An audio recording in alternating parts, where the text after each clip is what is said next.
Hello everyone, कैसे हो आप लोग। तो आज की वीडियो में हम लोग वॉलेटाइल ऑर्गेनिक कंपाउंड्स, एरोजोल्स और पार्टिकुलेट मैटर क्या होते हैं वो देखने वाले हैं, कैसे ये तीनों आपस में अलग है। ठीक है, तो चलिए स्टार्ट करते। तो सबसे पहले हम देखते हैं वॉलेटाइल ऑर्गेनिक कंपाउंड्स क्या होते हैं। तो देखो आप लोग ना, इसमें जो भी लिखा हुआ है पीपीटी में, इसको प्लीज आप लोग एक एक वर्ड पे ध्यान दीजिएगा, गौर कीजिएगा, क्योंकि मैंने वही वर्ड लिखा है जो आपके लिए समझना बहुत ही इंपॉर्टेंट है। तो सबसे पहले हम देखते हैं वॉलेटाइल ऑर्गेनिक कंपाउंड्स क्या होते हैं। तो VOCs are diverse group of organic compounds. ये देखिए, they are diverse group of organic chemicals, है ना। एक एक कीवर्ड पे ध्यान दीजिएगा। Diverse group of organic chemicals that can be found in both natural and human sources.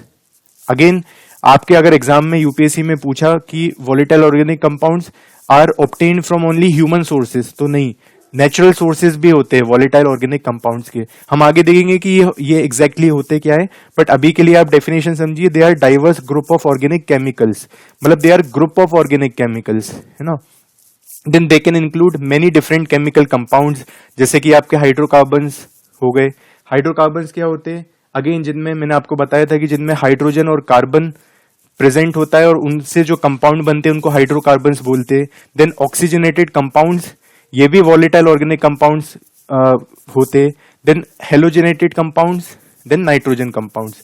अब देखिए हाइड्रोकार्बन्स, अब देखो आपको एक बात तो समझ में आ गई होगी कि जब हम वॉलेटाइल ऑर्गेनिक कंपाउंड्स बोलते हैं तो वो सिर्फ अपने आप, उसका मतलब प्रोपोर्शन फिक्स नहीं होता है। मतलब आप किसी एक को वॉलेटाइल ऑर्गेनिक कंपाउंड नहीं बोलोगे, बल्कि वॉलेटाइल ऑर्गेनिक कंपाउंड्स को अगर आप माइक्रो स्केल में अगर स्टडी करोगे तो उसके अंदर आपको वॉलेटाइल ऑर्गेनिक कंपाउंड्स के अंदर आपको हाइड्रोकार्बन्स भी मिलेंगे, ऑक्सीजनेटेड कंपाउंड्स भी मिल सकते हैं। मतलब ऐसे कंपाउंड्स जिनमें ऑक्सीजन मिलती हो, मतलब ऑक्सीजन कंटेनिंग कंपाउंड्स भी हो सकते हैं वो।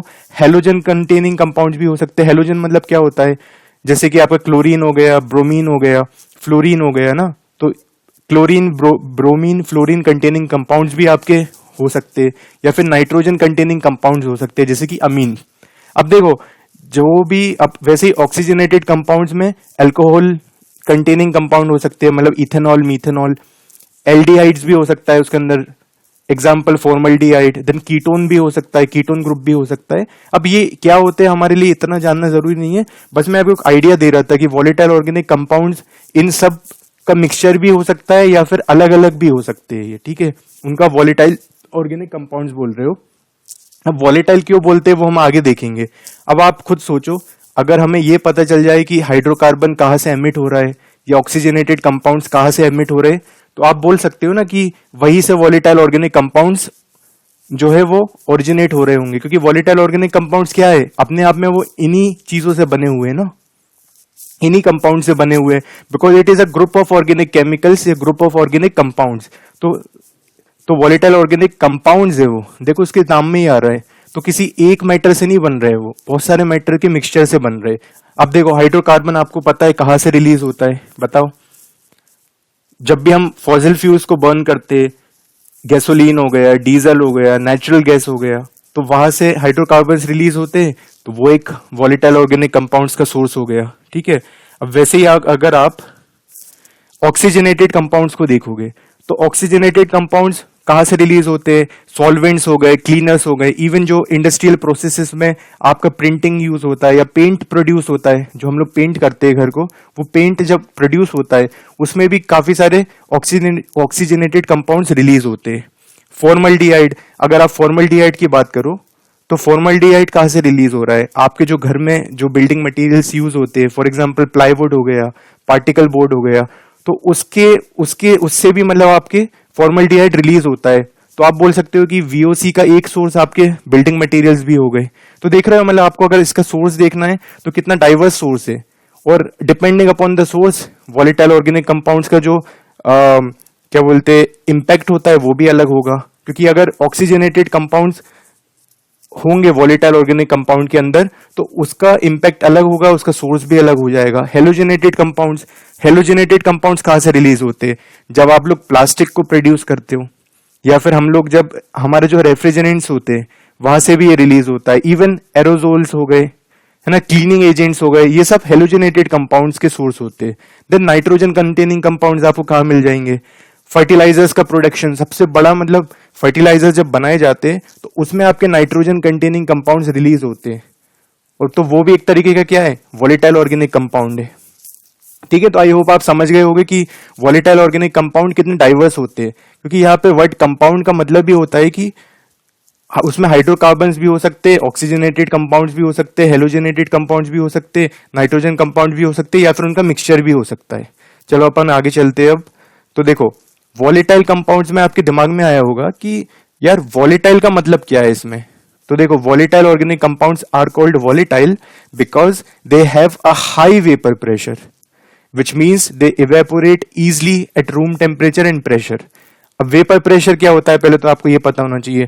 तो vapour pressure is a measure of tendency of a substance to evaporate, tendency of a substance to evaporate, मतलब कोई भी सब्सटेंस या कोई भी एक सब्सटेंस कितने इजिली इवेपोरेट हो जा रहा है रूम टेम्परेचर पे, मतलब वो ना लिक्विड रह पा रहा है ना सॉलिड रह पा रहा है, रेदर जैसे ही वो रूम टेम्परेचर पे आप उसको लेके जा रहे हो वो इजिली वेपर में कन्वर्ट हो रहा है, तो उसको आप वॉलेटिलिटी बोलते हो। तो जो वॉलेटाइल ऑर्गेनिक कंपाउंड्स होते हैं, जो इनके नाम में वॉलेटाइल आ रहा है, इसका मतलब ये होता है कि वो उनका हाई वेपर प्रेशर होता है, मतलब वो लोग रूम टेम्परेचर पे इजिली वेपर में कन्वर्ट हो जाते हैं, है ना। तो अब एक चीज तो आपको समझ में आ गई होगी कि वॉलेटाइल ऑर्गेनिक कंपाउंड जो है ये अगर इनिशियली आपका अगर सॉलिड में है, लिक्विड फॉर्म में भी है, तो वो वेपर में कन्वर्ट हो जाएंगे। So they can become airborne and contribute to indoor and outdoor air pollution. एक बात तो आपको समझ में आ गई होगी कि जो वीओसी है ये एक तरीके के पॉल्यूटेंट्स ही है ना, तभी तो हम इनके बारे में कंसर्न है। अगर नॉन पॉल्यूटेंट होते तो हम क्यों पढ़ते हैं इनको, राइट। तो ये हमने देख लिया। अब देखो वीओसीज क्यों डेंजरस हो सकते हैं। VOCs react with other chemicals in the atmosphere, they can contribute to the formation of ground level ozone. ये देख रहे हो कितनी इंपॉर्टेंट लाइन है कि ग्राउंड लेवल ओजोन जो हमारी बनती है, आपको पता होगा कि ओजोन जो होती है वो दो तरीके की होती है, एक होती है गुड ओजोन, एक होती है बैड ओजोन। गुड ओजोन कहाँ बनती है, तो आप लोगों ने स्ट्रेटोस्फेयर पढ़ा होगा, स्ट्रेटोस्फेयर में गुड ओजोन बनती है। बैड ओजोन जो होती है ये हमारे ट्रोपोस्फेयर में बनती है, मतलब अर्थ के सरफेस के 10 किलोमीटर के अंदर अंदर ये बनती है, और ये बैड ओजोन हमारे लिए बिल्कुल भी डिजायरेबल नहीं है, हमें पता है।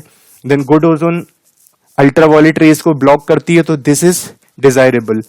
पर ग्राउंड लेवल ओजोन बनने का कारण वीओसी बनता है, मैं आपको आगे बताऊंगा कैसे। And they also contribute to the formation of particulate matter, ये क्या होता है हम आगे देखेंगे, which can have negative impact on human health and environment. तो आप लोग समझ गए कि वीओसीज क्या होते हैं, है ना। अब अपन आगे चलते, अब हम देखेंगे कि what is a particulate matter. देखो, particulate matter is a type of aerosol.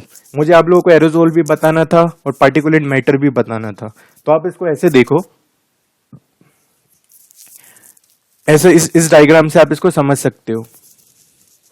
देखो, अगर आप एक बड़ा सर्कल लो और उसको आप एरोजोल मानो, अब एरोजोल क्या हो सकते हैं, they are gases, solid, liquid particles, है ना। गैस भी हो सकती है, सॉलिड भी हो सकती है, लिक्विड पार्टिकल्स भी हो सकते हैं, या इनका मिक्सचर भी हो सकते हैं। अब एरोजोल का ही एक सब टाइप होता है जिसको हम बोल देते हैं पार्टिकुलेट मैटर। अब पार्टिकुलेट मैटर भी आपका सॉलिड या लिक्विड पार्टिकल्स होते हैं, और अगेन इनमें भी आपको PM10, PM2.5 देखने को मिलेंगे। अब ये क्यों है, क्योंकि अगर आपको 10 माइक्रोमीटर से कम साइज का अगर कोई पार्टिकल मिल रहा है तो उसको आप पार्टिकुलेट मैटर 10 बोल दोगे। अगर 2.5 माइक्रोमीटर से कम उसका साइज है तो उसको आप PM2.5 बोल दोगे। तो एरोजोल्स जो होते हैं उन्हीं का एक सब टाइप होता है पार्टिकुलेट मैटर। मतलब इससे आप एक बात बोल सकते हो कि all particulate matters are aerosol, but not all aerosol are particulate matter, या बोल सकते हो। अब एक बार हम ये डेफिनेशन पढ़ लेते। Particulate matter is a type of aerosol, but not all aerosols are particulate matter. It include a wide range of particles, including both solid and liquid particles. देख रहे हो आप? Then as well as gases. In addition to PM, other types of aerosols include. क्योंकि मैंने आपको बताया कि particulate matter तो एक टाइप है एरोजोल का, एक सब टाइप है। उसके अलावा दूसरे एरोजोल्स भी होते हैं, जैसे कि आपके cloud droplets, tiny liquid droplets that make up clouds. तो ये आपके क्लाउड्स फॉर्मेशन में मदद करते हैं, क्लाउड ड्रॉपलेट्स, है ना। वैसे ही आपका वोल्केनिक ऐश होता है, ये क्या होते हैं, तो solid particles ejected from a volcano during an eruption. देखो मैं आपको डायग्राम दिखाता हूं। Then sea salt, tiny particles of salt from sea spray. Then smoke, तो आपको पता ही है। अब देखो, ये देखो आप, ये होता है सी स्प्रे। जो हमारा ओशन होता है या सी होता है, उसमें जो वेव्स की वजह से जो पानी ऊपर की तरफ रिएक्ट होता है, एटमॉस्फेयर में जाता है, ये दिख रहा है आपको ऊपर, ये सब आपका सी स्प्रे कहलाता है। तो इससे क्या होता है, पानी में जो पॉल्यूटेंट्स होते हैं वो एयर में आ जाते हैं, या फिर जो पानी में सॉल्ट्स होते हैं, वो सॉल्ट जो होते हैं वो एटमॉस्फेयर में एंटर करते हैं। तो वो भी तो एक तरीके का आपका क्या है, वो भी एक तरीके के आपके पार्टिकुलेट मैटर है ना। मतलब आप उसको एग्जैक्टली पार्टिकुलर मैटर नहीं बोल रहे हो, बट वो भी आपका मतलब एक तरीके का एरोजोल है ना। अब देखो यहाँ पे, वैसे ही आपका ये वोल्केनिक ऐश, वोल्केनो जब इरप्ट होता है तो उससे जो ऐश जनरेट होता है, ये आप देख पा रहे हो, तो ये भी आपका एक तरीके का एरोजोल ही है। इसको आप पार्टिकुलेट मैटर नहीं बोल रहे हो इन दोनों को। अब पार्टिकुलेट मैटर होने के लिए ना उसको सर्टेन कंडीशंस को फुलफिल करना है, जैसे कि उसका साइज जो है वो इधर 2.5 माइक्रोमीटर से कम हो तो उसको आप PM 2.5 बोल रहे हो, या 10 हो, इनका साइज इस कैटेगरी में फॉल नहीं करता, इसलिए आप इनको PM में काउंट नहीं करोगे, इनको आप सिंपली एरोजोल बोलोगे। ठीक है, एक बार हम लोग पढ़ लेते हैं, वैसे मैंने सब बता दिया है तो इसको पढ़ो आप। The main difference between PM and other types of aerosol is that PM is specifically defined by it's size. देख रहे हो आप, PM refers to particles that are smaller than 10 micrometre in diameter, तो उसको आपने PM10 बोल दिया, और smaller than 2.5 micrometre in diameter, जिसको आपने PM 2.5 बोल दिया। अब इसके अलावा जो भी आपको साइज मिलेगा वो सिर्फ एरोजोल ही कहलाएगा। अब देखो सोर्स क्या होता है एरोजोल का, या स्पेसिफिकली PM 2.5 का, तो स्मोक फ्रॉम फायर। फायर कहाँ से, पावर प्लांट्स से, या फिर इंडस्ट्रियल फैसिलिटीज, इवन जो हमारे कार से जो फॉसिल फ्यूल बर्न हो रहा है उससे भी PM 2.5 रिलीज हो रहा है। अब यहाँ पे मैंने यही लिखा है, in contrast other types of aerosols can be larger और स्मॉलर देन PM। देख रहे हो आप, अगर सेम साइज के होंगे तो उनको तो आप PM ही बोलोगे ना, पार्टिकुलेट मैटर में काउंट कर लोगे, पर इनका साइज वेरी करता है। अब देखो साइज अलग है तो they may have different effect on the environment and human health.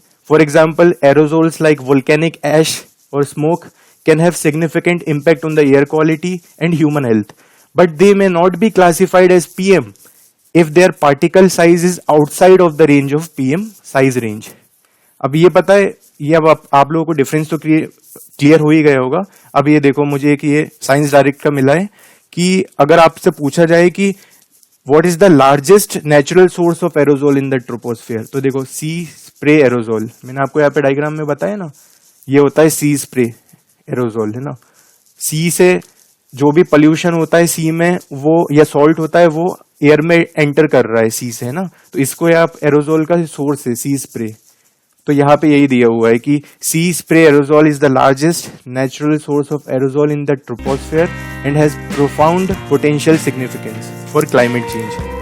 So thank you friends for watching, and मैं आप लोगों को तहे दिल से थैंक यू बोलना चाहता हूँ यार, क्योंकि आप लोगों ने, इतने सारे लोगों ने मुझे सब्सक्राइब किया। मुझे उम्मीद नहीं थी कि इतने कम समय में मुझे इतने लोग सब्सक्राइब कर लेंगे और मेरे वीडियोस को इतना पसंद करेंगे। तो यार मेरे को बहुत ही खुशी हुई, बहुत ज़्यादा खुशी हुई।